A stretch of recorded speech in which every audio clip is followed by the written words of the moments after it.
Yes, my name's Soulby. I work in the business school. I've worked there, oh goodness, I've had a long association with Hallam for over 20 years, and I've worked mainly in tourism management, but also on business courses, undergraduate and postgraduate level. The module I'm going to talk to you about is Understanding Tourism as a Business. It's a level 4 module, an introductory module to students who may or may not have studied tourism before and who are being introduced into the topic of tourism as businesses and as an industry and a commercial sector to it.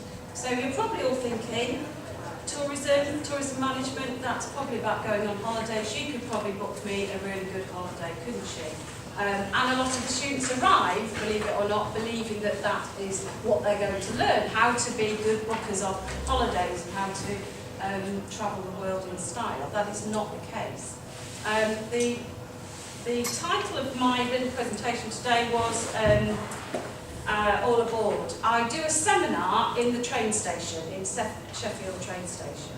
One of the topics that I attack is transport, and transport links, networks, development of how crucial it is to tourism, development and management, because if you can't move people around a country or a destination, you have no tourism, you have no economic development, you do not have that activity, and the visitor exchange, people cannot participate, and therefore we can't get an economic benefit or a social benefit from it. So tourism is really crucially important, but it's not very exciting, is it, to talk about transport and trains and cars and aeroplanes.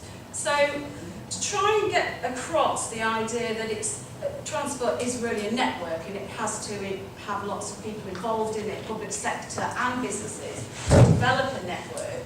I do a lecture on tourism, transport, and introduce the different types of transport. And then I say, for your seminar, meet me at the train station. There's a set of questions, seminar questions that I put on Blackboard, and I say print them off, bring them to the train station, and we're going to have those seminar questions in the train station. I meet them underneath the departure board. Some of the questions they could answer before they go and do a bit of research before they go.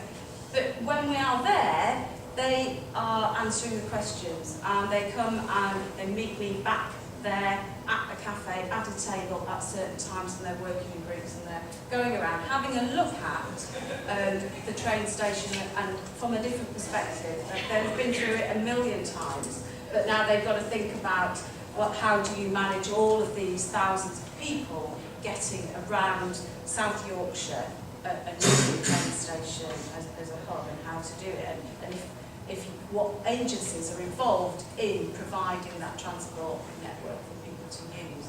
So some of the questions are that they have to look at train links, and they have to work out where could you go from that station, and how has Sheffield developed a transport network. And if you were travelling from that station, how far could you go? How could you get to the nearest airport? How long would it take you? What would be the quickest route to do that?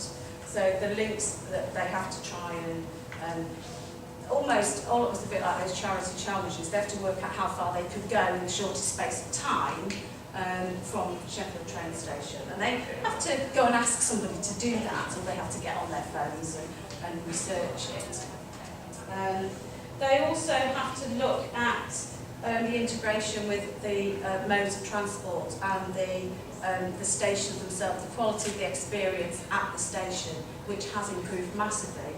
And part of Sheffield's development plan was that golden corridor from the train station up through Millennium Galleries, Peace Gardens and into the city centre. It's a coordinated effort to get people from the station, that if you remember Dyson House and all of the hideous buildings you had to go through before you got to the nice city centre where the visitor experience can happen, that has all been improved at great expense and coordinated effort with the public sector and private sector. so they have to think about what it looks like. Then they have to look at what businesses there are in the station and how they're becoming experiential for visitors and how they're contributing, those businesses are contributing to the use of stations as, or not destinations in themselves, but a little keeping people in those stations and providing services for them. You only have to look at St Pancras to realise that is no longer just a station, that is a hub, a shopping hub, and distributes people, what 1 minute I believe now, distributes people around London. So they have to give some consideration to that. And